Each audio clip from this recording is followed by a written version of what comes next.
हे बलमा गुच्छा खेल्ने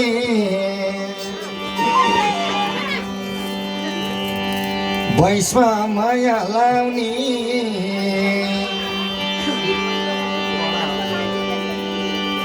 हे बाल्यकालमा गुच्छा खेल्ने भैँसमा माया लाउने हे बुढेसकालमा भजन कीर्तन तीर्थ व्रत धाउने हे यसै गरी हो नि बाराई चोला बिती जानी मान्छेको जिन्दगानी